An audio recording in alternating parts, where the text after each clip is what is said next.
Fala pessoal, eu sou Leonardo, professor de matemática aqui do colégio, e hoje eu vim resolver uma das questões aí da prova de bolsas, uma questão que envolve a ideia de conjuntos numéricos, né? Mais especificamente o conjunto dos números racionais, né? A questão perguntava sobre o que é, né, o que significa um número ser racional, e ele até falava um pouquinho, né, lendo aqui um trecho da questão, ele falava que os números racionais são aqueles que podem ser escritos como divisão de dois inteiros, ou seja, ele te dava uma dica do que é um número racional.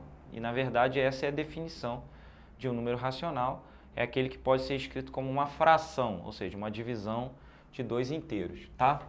Bom, então ele dava 4 opções e nessas opções ele queria que você dissesse quem são os números racionais, ou quem não é um número racional, para ser mais exato, tá?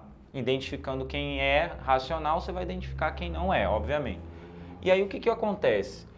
Esse primeiro número aqui, ó, se você olhar, ele é a mesma coisa que 376 dividido por 100. Então, ele tem que ser um número racional, porque ele foi escrito como uma fração de um número inteiro, né, dividido por outro inteiro. Esse aqui já está escrito como uma fração, então é indiscutível que ele é um número racional. O zero, ele pode ser, por exemplo, 0 dividido por 3. Né? O zero é um número racional. Agora, quem não é o raiz de 3. O raiz de 3, ele é um número irracional porque ele não pode ser escrito de forma finita, né? A expansão decimal dele é infinita e não é periódica, então não vai virar uma dízima periódica. A gente pode dizer que número racional se divide em dois tipos. Número racional se divide em dois tipos. Ou ele é um número com uma expansão decimal finita. Aí eu vou dar alguns exemplos. Decimal finita, 3,0 é uma decimal finita e é um inteiro. 5,2, aquele não é inteiro, mas é uma decimal finita. Ou é uma expansão decimal infinita, porém periódica, que é o que você chama de dízima periódica.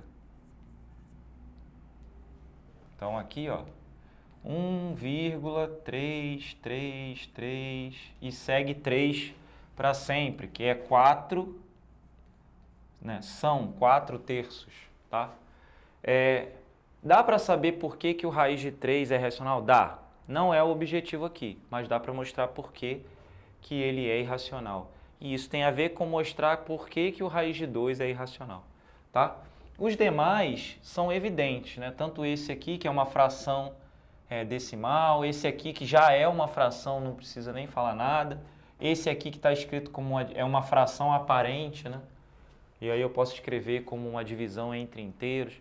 Então, essa é uma questão, apesar de fácil, ela é uma questão que causa dificuldade para muita gente por não conhecer a definição correta, ou conhecer a definição, mas de forma parcial, né? Não conhecer a definição como um todo.